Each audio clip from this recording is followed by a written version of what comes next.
NASA just revealed about Elon Musk's plan to nuke Mars. On Stephen Colbert's late night talk show, Elon Musk, the tech billionaire, came up with something insanely outrageous: nuking Mars. The fast way is drop thermonuclear weapons over the poles. You're a supervillain. That's crazy, isn't it? But why do you think Mr. Musk wants to nuke Mars? Without any further ado, let's find out.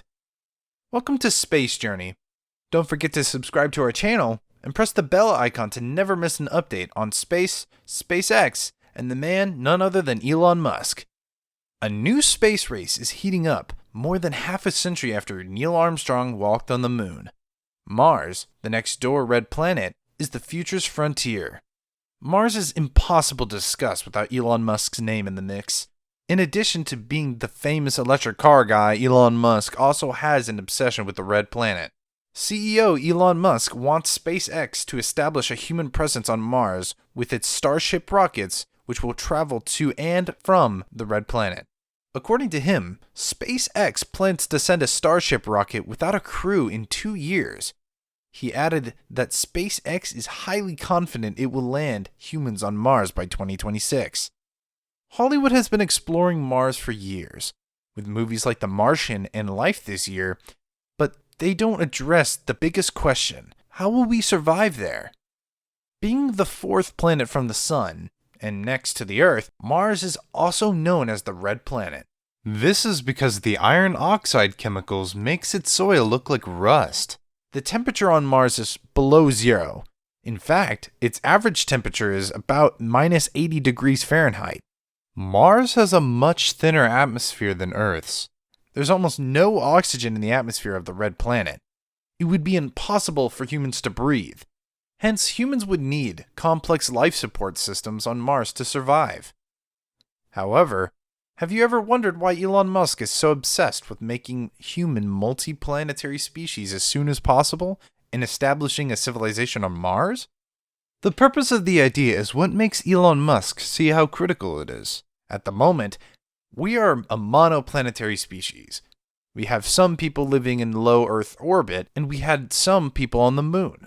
But overall, we live and die on Earth. Basically, if all the people on Earth were killed in a global catastrophe, humanity dies. At some point in the future, whether it's a year from now or a billion years from now, a global catastrophe will hit, and humanity has to be prepared. Humanity needs to become a multi-planet species for this to work. In order to be a multiplanetary species, you have to rely on more than one home planet. If one world's inhabitants all die, the species still lives. If humanity wants to survive long-term, we will have to go to multiplanetary, and we have to start with Mars. Musk is the CEO of SpaceX, a manufacturer of aerospace and space transportation.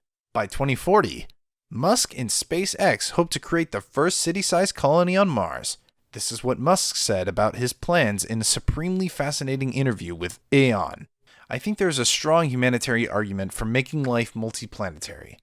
In order to safeguard the existence of humanity in the event that something catastrophic were to happen, in which case being poor or having a disease would be irrelevant, because humanity would be extinct. It would be like, good news for the problems of poverty and disease have been solved, but the bad news is that there isn't any humans left. Not everyone loves humanity, either explicitly or implicitly. Some people seem to think that humans are blight on the Earth's surface. They say things like, nature is so wonderful. Things are always better in the countryside where there are no people around.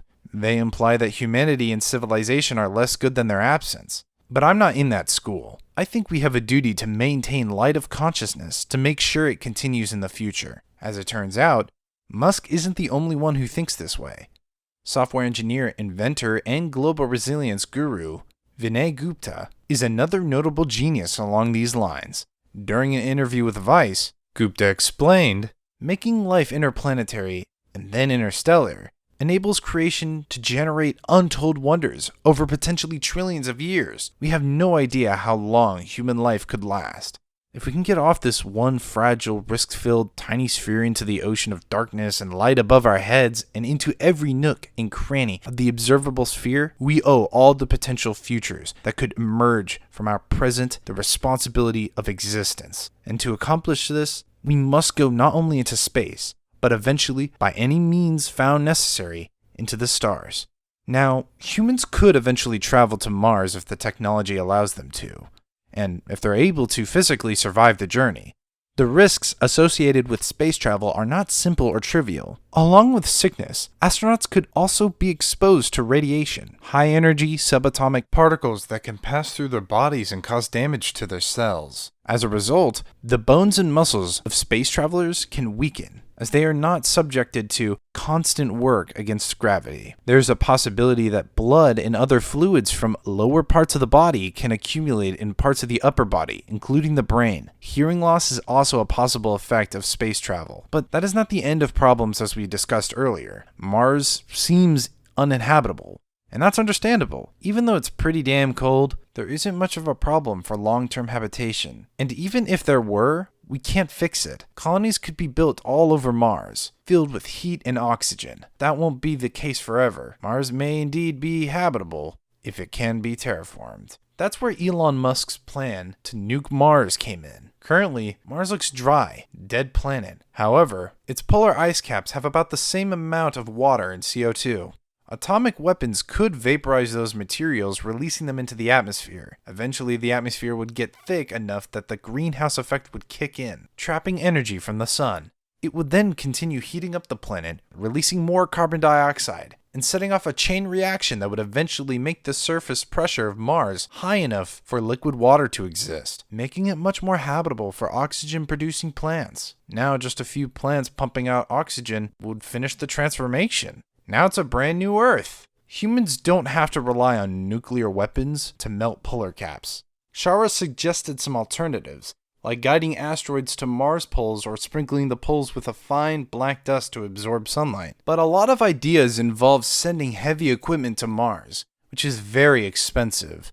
Nukes are relatively compact and incredibly powerful, so they're good value. Musk suggested selling Nuke Mars merchandise on Twitter to get more people on board. It all seems so perfect, but is it really? It doesn't seem right to me. First off, the number of nuclear devices required is astronomical. A nuclear attack of this magnitude would require 10,000 of the biggest warheads. Since the world only has about 13,000 bombs, it might be hard for Musk to get his hands on them, let alone transport them to Mars. Furthermore, when you detonate a lot of nuclear weapons, you run the risk of a nuclear winter. Third, research shows that the poles don't have enough CO2 to trigger a runaway effect. So to summarize, we don't know if any of these are going to work. You can't fix a planet with a big old bomb, so it's not clear if Musk is actually serious about Nuke Mars shirts. But if he's obviously serious about making humans an interplanetary species, SpaceX is testing a prototype of its rocket to Mars, which Musk hopes it will eventually take humans to Mars.